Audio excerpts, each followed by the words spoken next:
আপনারা যারা নতুন উদ্যোক্তা সম্মানিত limited company private limited company গঠন করার চিন্তাভাবনা করছেন কিংবা উদ্যোগ নিচ্ছেন তাদের জন্যই মূলত এই ভিডিওটি।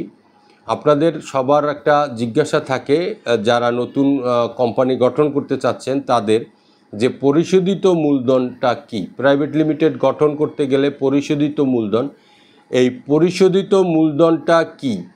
পরিশোধিত মূলধনটা হচ্ছে আপনারা বিজনেসটা স্টার্ট করতে গেলে কিংবা শুরু করতে গেলে এই মুহূর্তে যে ইনভেস্টটা নিয়ে আপনারা পরিচালনা করবেন।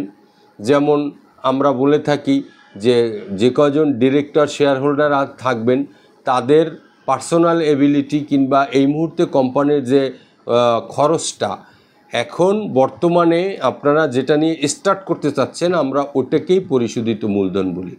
এখানে গভর্নমেন্টের কোনো বাধ্যবাধকতা নেই যে প্রাইভেট লিমিটেডের কোম্পানির গঠনের ক্ষেত্রে যে এত টাকাই দিতে হবে।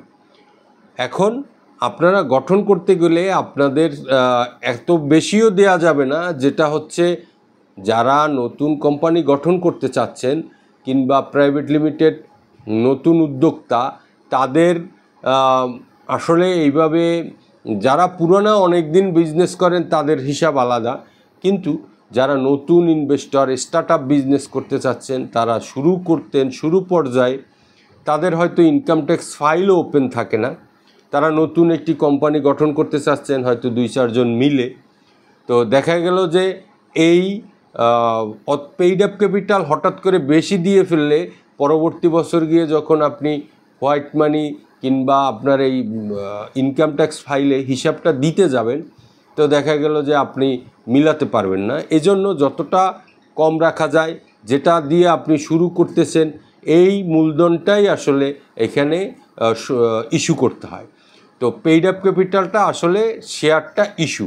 এই মুহূর্তে আপনারা যেটা পারচেস করতেছেন এটা আবার পরবর্তী 3 মাস কি 6 মাসের মধ্যে ব্যাংক অ্যাকাউন্ট ওপেন হওয়ার পরে আপনাদের পার্সোনাল অ্যাকাউন্ট থেকে যার শেয়ার পারচেসকৃত সাবস্ক্রাইবার শেয়ার, এই শেয়ারটা আপনাকে এই পরিমাণ টাকা সংশ্লিষ্ট ব্যাংকে আপনাকে জমা করতে হবে। এরপরে আপনি যে কোনো সময় আবার উত্তোলন করে কিংবা আপনাদের এই কোম্পানির সুবিধার্থেই খরচ করতে পারবেন, কোনো সমস্যা নেই।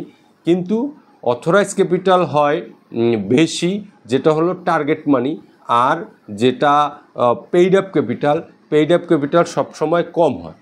কম পেইড আপ ক্যাপিটালের ক্ষেত্রে আপনাকে যেটা করতে হয় সেটা হচ্ছে পার্সোনাল যে ইনভেস্টমেন্টটা, পার্সোনাল যার যত পার্সেন্টেজ যার যত ইনভেস্টমেন্ট থাকে এইটাই এখানে উল্লেখ করতে হয়। কিন্তু একটা খেয়াল রাখতে হয় এই যে ইনকাম ট্যাক্স ফাইলে আপনার যে হোয়াইট মানি আছে এটার সাথে সামঞ্জস্যপূর্ণ করে আপনাকে অবশ্যই পেইড আপ ক্যাপিটালটা শো করতে হবে এই প্রাইভেট লিমিটেড কোম্পানি গঠন করার ক্ষেত্রে।